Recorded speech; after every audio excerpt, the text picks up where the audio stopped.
के अत्यंत दुर्लभ वर मांगे, तब उनकी तपस्या से प्रसन्न होने के कारण उसे वे वर दे दिए। ब्रह्मा जी ने कहा, बेटा तुम जो वर मुझसे मांग रहे हो वे जीवों के लिए बहुत ही दुर्लभ है, परंतु दुर्लभ होने पर भी मैं तुम्हें ये वरदान दे देता हूँ, वर दे देता हूँ। नारद जी कहते हैं, ब्रह्मा जी के वरदान कभी झूठे नहीं होते, वे समर्थ एवं भगवत रूपी है। वरदान मिल जाने के बाद हिरण्यकश्यप ने उनकी पूजा की। तत्पश्चात प्रजापतियों से अपनी स्तुति सुनते हुए वे अपने लोक को चले गए। ब्रह्मा जी से वर प्राप्त करने पर हिरण्यकश्यप का शरीर श्रवण के समान कांतिमान एवं हष्ट पुष्ट हो गया और वो अपने भाई की मृत्यु का स्मरण करके भगवान से द्वेष करने लगा। उस महादैत्य ने समस्त दिशाओं, तीनों लोकों तथा देवता, असुर, नरपति, गंधर्व, गरुड़, सर्प, सिद्ध, चारण, विद्याधर, ऋषि और पितरों के अधिपति मनु, यक्ष, राक्षस, पिशाच, राज, प्रेत, भूतपति एवं समस्त प्राणियों के राजाओं को जीतकर अपने वश में कर लिया। यहाँ तक कि उस विश्व विजयी दैत्य ने लोकपालों की शक्ति और स्थान की छीन ली। अब वह नंदन वन आदि दिव्य विधानों के सौंदर्य से युक्त स्वर्ग में ही रहने लगा। स्वयं विश्वकर्मा का बनाया हुआ इंद्र का भवन ही उसका निवास स्थान था।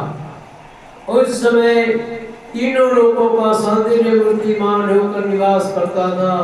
वह सब प्रकार की संपत्तियों से संपन्न था। उसके महल के मूंगों की सीढ़ियां, पन्नों के गच्छे, स्फटिक मणि की दीवारें, वैदुर्य मणि के खंभे, माणिकों की कुर्सियां, रंग बिरंगे चंदोवे तथा दूध के फेन के समान सैयाएं और मोतियों की झालरें ऐसी शोभायमान हो रही थी। हिरण्यकश्यप श्रांग सुंदरी अप्सराएं अपने नुपुर से धूल धूल ध्वनि करती हुई रत्नमय भूमि पर इधर उधर टहला करती थी और कहीं कहीं उसमें अपना सुंदर मुख देखने लगती थी। उस महेंद्र के महल में महाबली और महान श्री हिरण्यकश्यप सब लोगों को जीतकर सबका एक छात्र सम्राट बनकर के स्वतंत्र रूप से विहार करने लगा। उसका शासन, हिरण्यकश्यप का शासन इतना कठोर था कि उससे भयभीत होकर देव दानव उसके चरणों की वंदना करते थे। युधिष्ठिर वह उस गंध वाली मदिरा पीकर, उच्च कोटि की मदिरा पी करके मतवाला रहा करता था। उसकी आंखें लाल लाल और सड़ी हुई रहती थी। उस समय तपस्या, योग, शारीरिक और मानसिक बल का भंडार था। ब्रह्मा, विष्णु और महादेव के सिवाय और सभी देवता अपने हाथों में भेंट ले लेकर के उसकी सेवा में लगे रहते थे। जब वह अपने पुरुषार्थ से इंद्रासन पर बैठ गया, तब युधिष्ठिर, विश्वासु, कुंभकर्ण एवं सभी लोग उसके सामने स्तुति गान करते थे। गंधर्व, सिद्ध, ऋषिगण, विद्याधर, अप्सराएं बार बार उसकी स्तुति करती थी। युधिष्ठिर वह इतना तेजस्वी था कि वर्णाश्रम धर्म का पालन करने वाले पुरुष जो बड़ी बड़ी दक्षिणा वाले यज्ञ करते थे, उनका यज्ञ भी की आहुति भी वो स्वयं ले लेता था।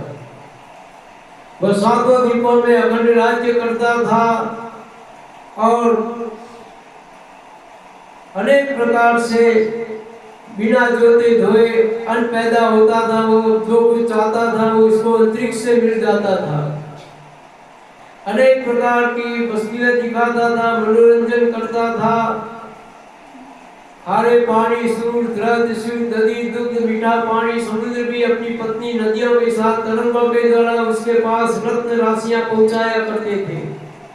इस प्रकार दिग्विजय और एक छत्र सम्राट होकर के वो अपने प्रिय लगने वाले विषयों का स्वतंत्र उपभोग करने लगा था।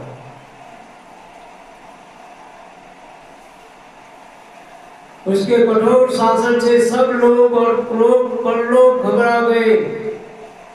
कई ईश्वर हरि नाम का किसी को आश्रय न लेने देता था। जब उन्हें और कहीं किसी का आश्रय नहीं मिला तब उन्होंने भगवान की चरण ली और वो सब करी श्री हरि निवास करते थे वहां पर गए। सन्यासी महात्मा फिर लौटते नहीं। भगवान के पुष्परम धाम को हम नमस्कार करते हैं। इस भाव से अपनी इंद्रियों का संयम और मन को समाहित करके उन लोगों ने खाना पीना और सोना छोड़ दिया। तब निर्मल हृदय से भगवान की आराधना की। एक दिन उन्हें मेघ के समान गंभीर आकाशवाणी सुनाई पड़ी कि उसकी ध्वनि से दिशाएं गूंज उठी। साधु संतों को अभय दान देने वाली वाणी थी। श्रेष्ठ देवताओं डरिए मत।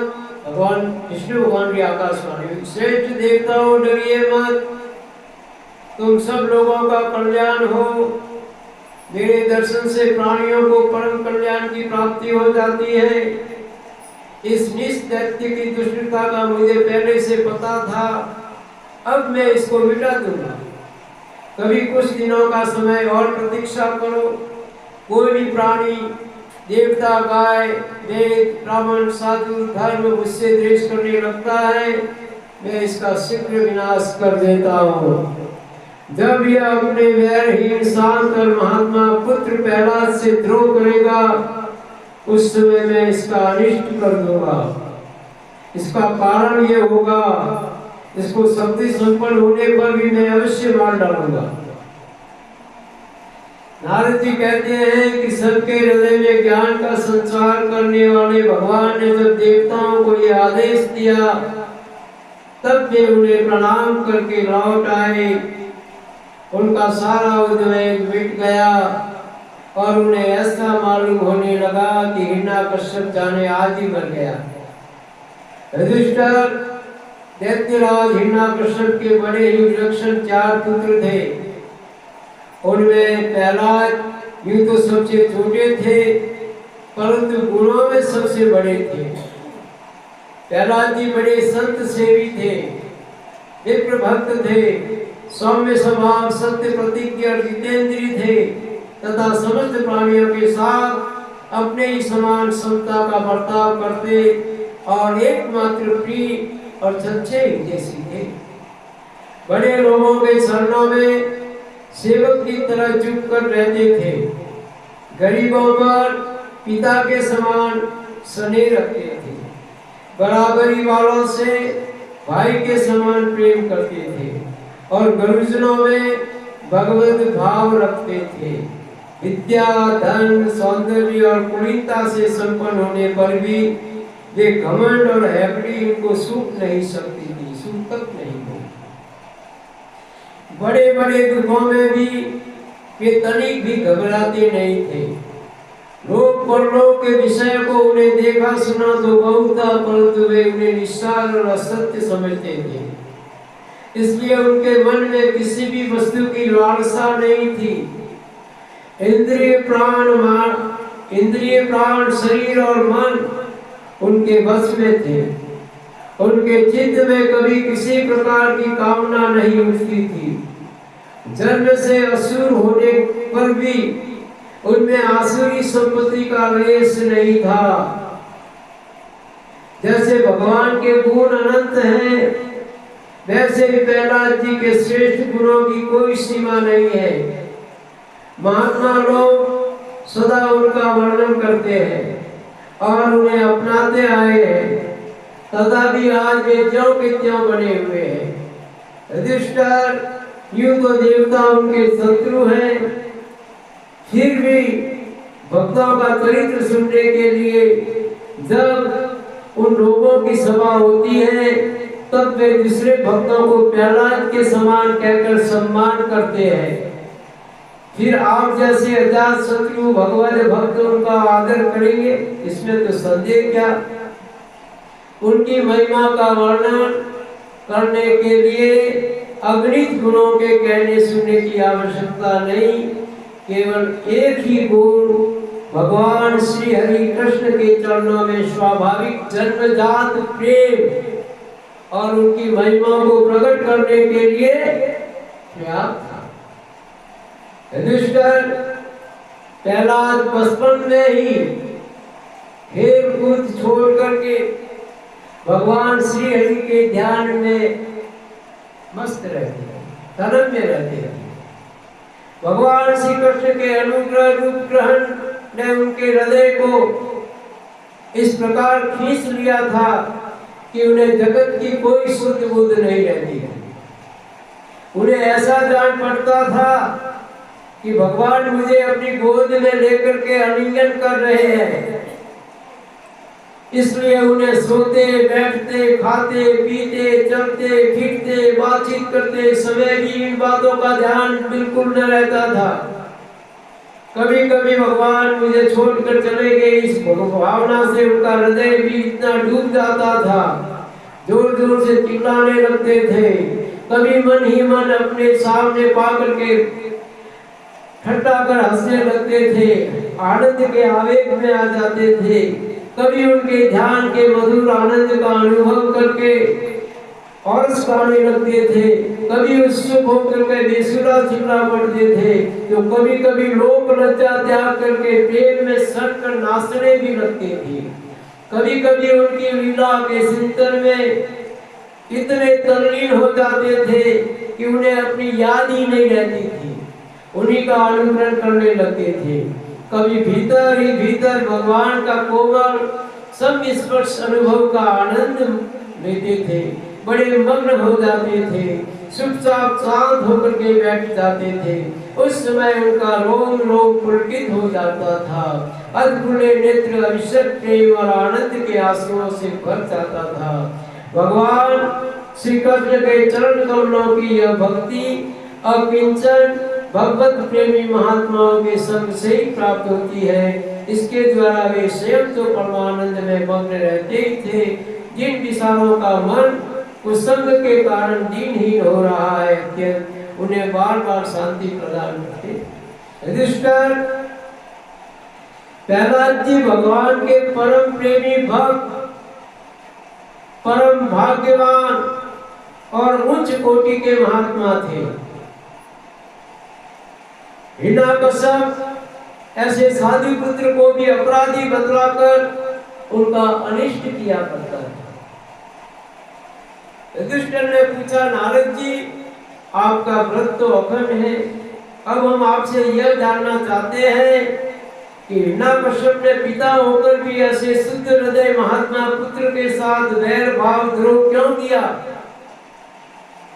पिता तो स्वाभाविक पुत्रों से प्रेम करते हैं, यदि पुत्र का कोई उल्टा काम हो तो भी उसे सही शिक्षा देके डांटते हैं। शत्रु की तरह एक पिता हिरण्यकश्यप ने वैर विरोध किया, फिर प्रहलाद जी जैसे अनुकूल सूर्योदय गरुड़गामी पुत्र से बड़ा कोई द्रोह कर सकता है? नारद जी आप हमें बताइए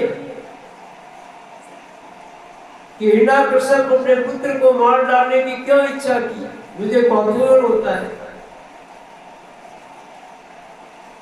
नारद जी कहते हैं, युधिष्ठिर दैत्य ने भगवान श्री शुक्राचार्य जी को अपना पुरोहित बनाया था और इसके दो पुत्र थे, चंड और अमर। वे दोनों राजमहल के पास ही रहकर हिरण्यकश्यप द्वारा भेजे हुए नीति निपुण बालक प्रहलाद को और दूसरे पढ़ाने योग्य दैत्य बालकों को राजनीति अर्थनीति आदि पढ़ाया करते थे। प्रहलाद गुरु जी का पढ़ाया हुआ पाठ सुन लेते थे और जो क्या अपने गुरु को सुना भी दिया करते थे,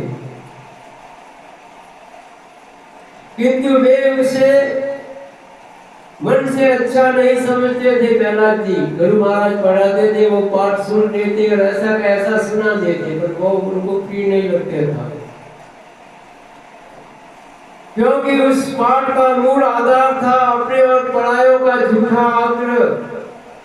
युधिष्ठिर, एक दिन हिरण्यकश्यप ने अपने पुत्र प्रहलाद को बड़े प्रेम से गोद में लेकर पूछा कि बेटा प्रहलाद, बताओ तुम क्या पढ़ के आए हो और तुम्हारी पढ़ाई में तुम्हें कौन सी अच्छी बात लगी है। आज भी बच्चे बड़े तो अपने पूछा कभी बेटा कोई पढ़ने आई है, कौन सी बात आई लगी। तो प्रहलाद हिरण्यकश्यप ने पूछा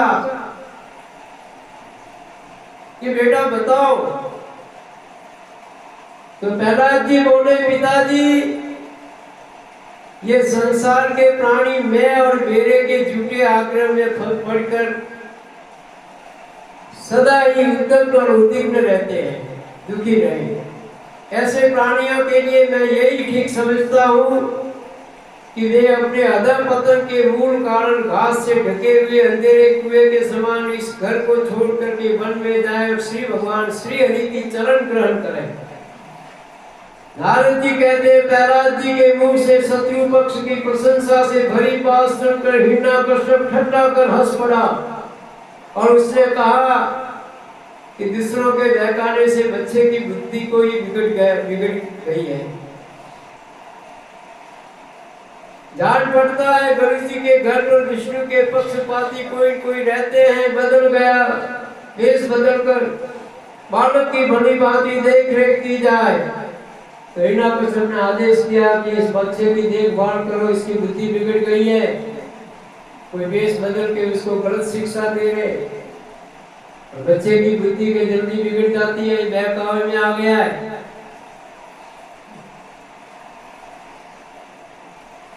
इसकी देख रेख सख्त की जाए।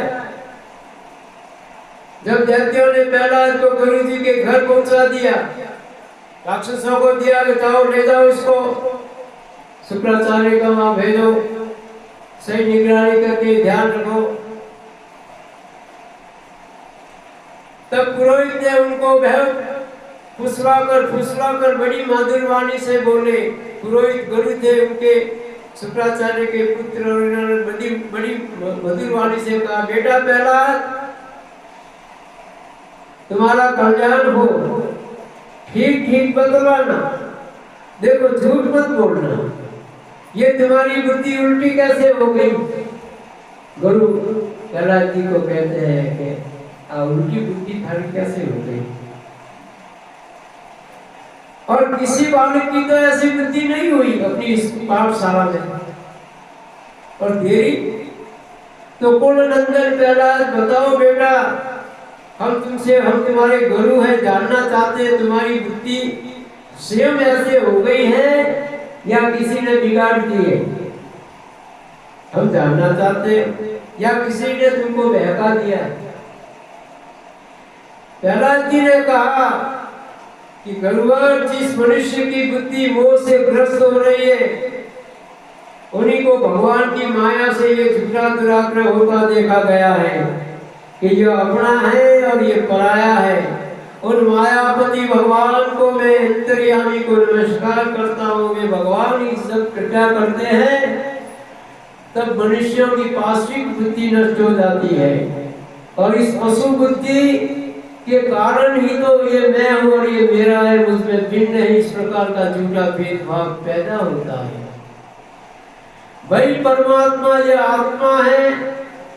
अज्ञानी लोग अपने और पराये का भेद करके उसी का वर्णन किया करते हैं।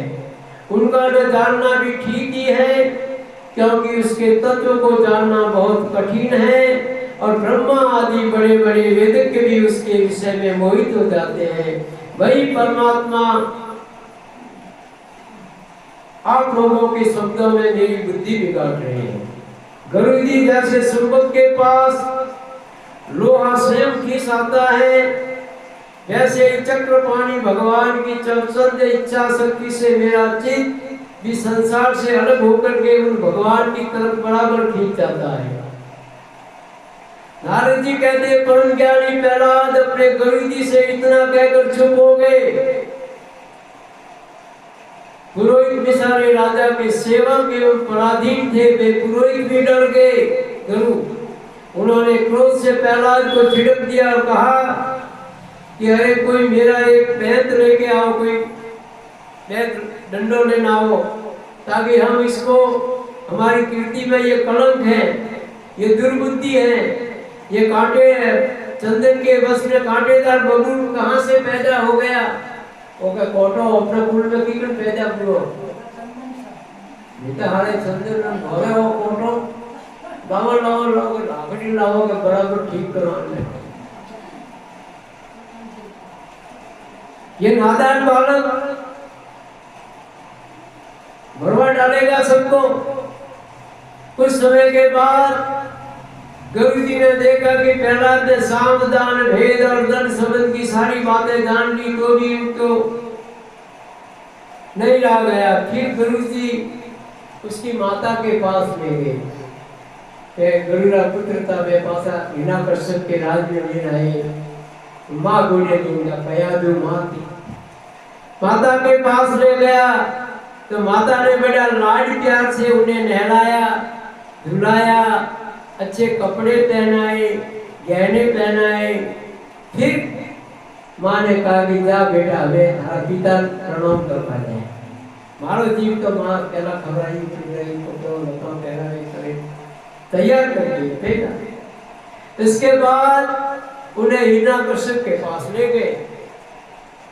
प्रहलाद अपने पिता के चरणों में लौट गए, प्रणाम किया। हिरण्यकश्यप ने हाथों से उठा करके आशीर्वाद भी दिया, गले भी लगाया। फिर आनंद से बोला।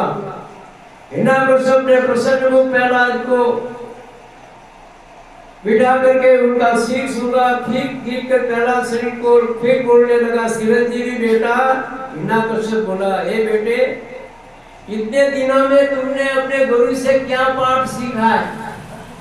भड़वा को तो इतने दिन पाठशाला में गया था, एक आध पढ़ाई का पाठ तो सुना दे, क्या पढ़ा है?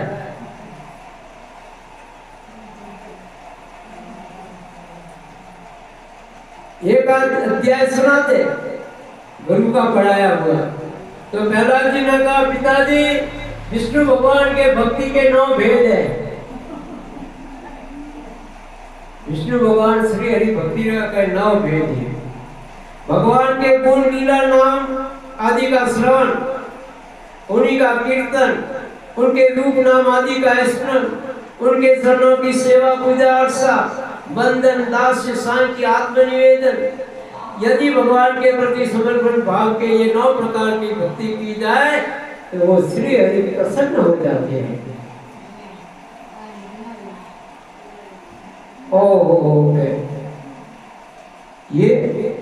ये सुनते ही क्रोध के मारे हिरण्यकश्यप के होठ फड़कने लगे और गुरुपुत्र से कहा, नीच पुरोहितों, ये तुम्हारी कैसी करतूत है? तुमने दुर्बुद्धि, तूने मेरी कुछ भी परवाह न करके इस बच्चे को कैसी शिक्षा दे दी? अवश्य तू हमारे शत्रुओं का आश्रित। तो इस प्रकार से गुरुओं को फटकारने लगा, शुक्राचार्य के पुत्रों को।